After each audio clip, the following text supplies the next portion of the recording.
Olá, meu amigo, minha amiga, sejam bem-vindos ao nosso Portal do José, entrando no ar numa edição extraordinária em função de um fato extraordinário que aconteceu agora à noite aqui no Brasil.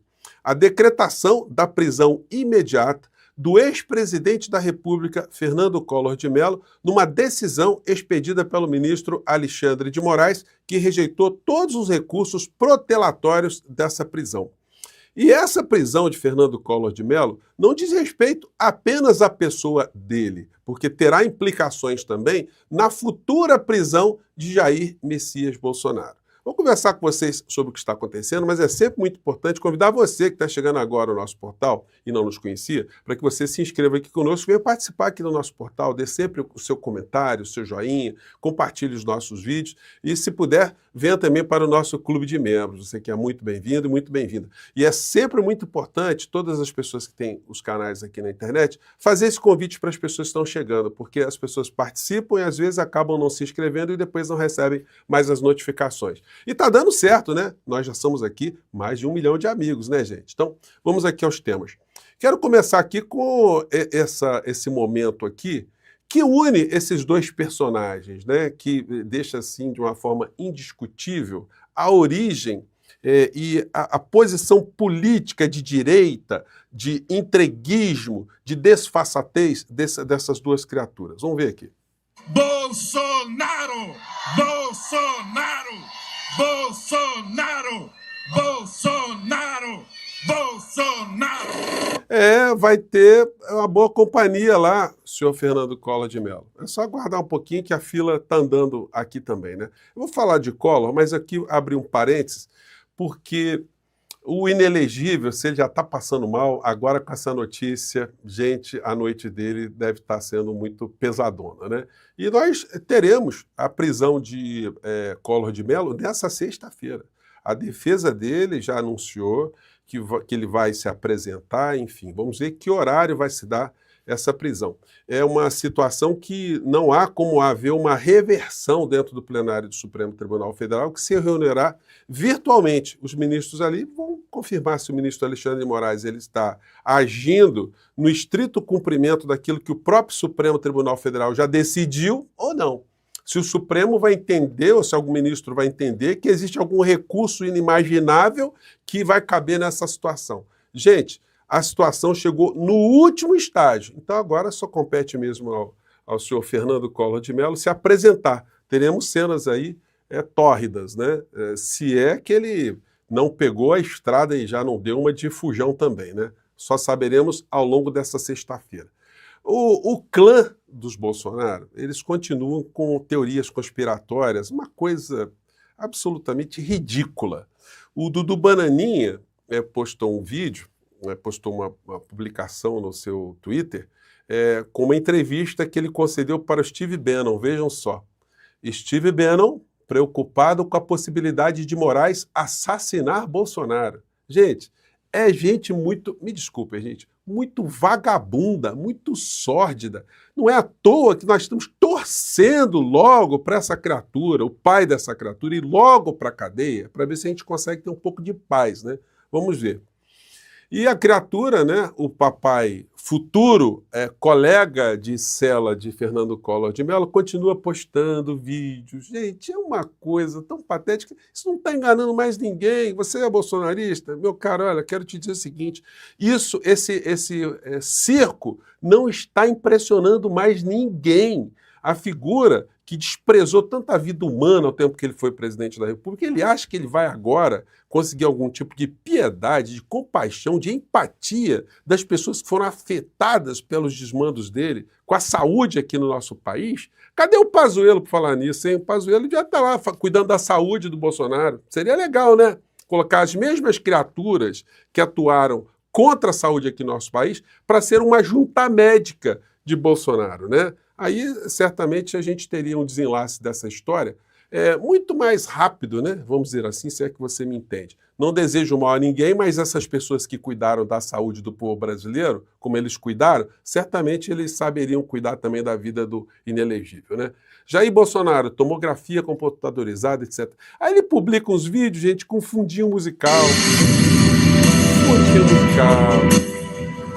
Mas é uma calhordice gigantesca, né? E faz cara de dodó e tal.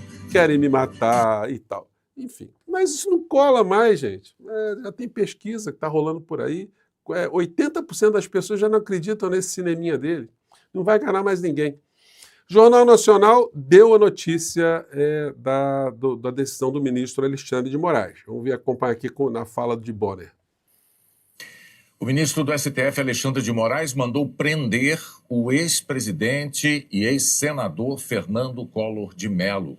Em 2023, o STF condenou o Collor a 8 anos e 10 meses de prisão num desdobramento da Lava Jato por corrupção e por lavagem de dinheiro. A decisão do ministro autoriza a execução imediata da pena e vai ser analisada pelo plenário virtual do Supremo.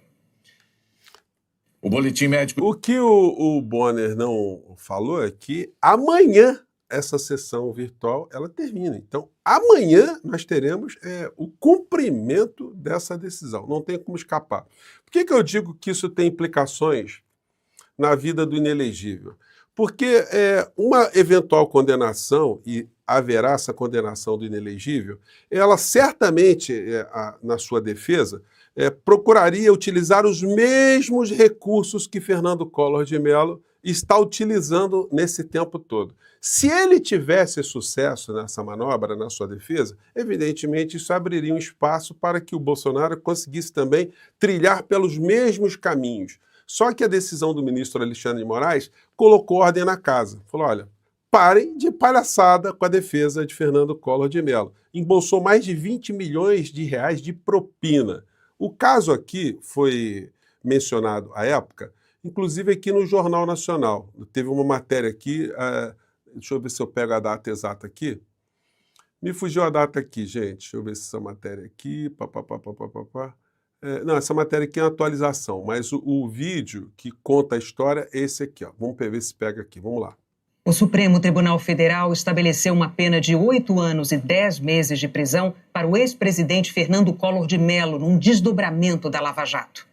O julgamento no STF se estendeu por 7 sessões. Na semana passada, Fernando Collor foi condenado por lavagem de dinheiro e corrupção passiva, por receber 20 milhões de reais em propina para facilitar contratos da BR Distribuidora, então subsidiária da Petrobras.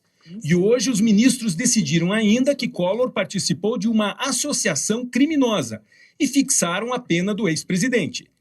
Serão 4 anos e 4 meses por corrupção passiva, 4 anos e 6 meses por lavagem, um total de 8 anos e 10 meses, inicialmente em regime fechado. Ele também terá que pagar uma multa superior a 500 mil reais. Olha só, o ministro Alexandre de Moraes mandou atualizar esse valor. Então, o valor do ressarcimento é de 20 milhões de reais, tá bom? Vamos lá. E ficará impedido de se eleger ou exercer qualquer função pública. Também foram condenados nesse desdobramento da Lava Jato os empresários Luiz Pereira Duarte de Amorim e Pedro Paulo Leone Ramos. Pedro Paulo pegou 4 anos e 1 mês por corrupção em regime semiaberto e Luiz Amorim 3 anos e 10 dias por lavagem em regime aberto. Todos também foram condenados a 2 anos por associação criminosa, mas nesse caso os ministros entenderam que não há mais prazo para punição. Mas a fixação da pena pelo plenário aqui do Supremo Tribunal Federal não significa que Collor será preso imediatamente. Primeiro, a corte terá que analisar possíveis recursos da defesa. Pois é, analisou todos os recursos da defesa. Por exemplo, esclarecimentos sobre pontos do julgamento. Se a corte negar os recursos, começa a execução da pena. Negou todos os recursos, então deve começar amanhã a execução da pena. Que no caso de Collor, deverá ser inicialmente na prisão. Então não tem escapatória. O senhor Fernando Collor de Mello... Agora vocês vejam só, né? 2 criaturas com o mesmo tipo de prática política se colocavam como outsiders, né, pessoas fora do mundo político. Vejam só, Bolsonaro se colocando fora do mundo político, contra o sistema. Antigamente, o Collor de Mello fazendo discurso contra o comunismo. A minha bandeira, a nossa bandeira nunca será vermelha. Pátria, Deus, a mesma coisa que Bolsonaro. Engabelou muita gente e fez uma desgraça de governo, com apoio dos grandes veículos de comunicação, e a mesma coisa se aplicou também a Bolsonaro, embora ele tenha fingido uma briga com os veículos de comunicação, quando, na verdade, os veículos de comunicação deixavam que ele fizesse essa palhaçada, porque, na essência, os veículos de comunicação, representando os grandes grupos corporativos nacionais e internacionais, estavam fazendo o que bem queriam com Paulo Guedes à frente da Fazenda do nosso país. Vamos lembrar que Collor de Mello, ele pegou uma grana preta como corrupção para agenciar os postos BR e também os dutos de transmissão de combustíveis aqui no nosso país, que acabaram no governo do seu colega, esperamos que eles fiquem juntos na cadeia, mas Bolsonaro, junto com Paulo Guedes, entregaram de mão beijada as linhas de transmissão que foram construídas pela Petrobras, com dinheiro da Petrobras, dinheiro do povo brasileiro, de mão beijada. E agora a Petrobras está pagando aluguel dos mesmos tubos, das mesmas linhas de transmissão que pertenciam à Petrobras. Só nós entendemos por que o governo Lula não levantou essa questão para anular esse crime de lesa-pátria que essa quadrilha, agora começando pelo senhor Fernando Collor de Mello, começou a organizar aqui no nosso país. Gente, são coisas que a gente tem aqui que levantar essas questões, né? Não dá para simplesmente, olha, não dá para reverter. Gente, isso é roubo, isso foi falcatrua, isso foi tomar aquilo que pertence ao povo brasileiro, como aconteceu com a Eletrobras. Bom, muitas pessoas podem se fazer de desentendidas ou esquecidas, mas nós aqui que, de fato, analisamos o interesse público e lutamos para que o nosso país seja sempre um país soberano e independente, a gente não pode fingir que não vimos isso, né? Então, fica aí o fato. Fernando Collor de Mello, graças ao ministro Alexandre de Moraes, que não está titubeando, vai ser arremessado para uma penitenciária para receber de braços abertos o Bolsonaro, que não vai ser morto pelo ministro Alexandre de Moraes, não tá? O bolsonarismo, tá, Dudu Bananinha? Aliás, pastor Silas Malafaia, não vai defender o Collor de Mello, não? Não vai dizer que ele está sendo perseguido? Que o ditador da toga está atrás de Fernando Collor de Mello? Cada bandido tem um pastor que merece, né? Acho que o Fernando Collor de Mello está precisando também de um pastor vigarista para poder defendê-lo. Gente, eu fico por aqui e a gente se encontra ao longo desse dia, que muita coisa vai acontecer, muita coisa interessante. Um grande abraço, tchau.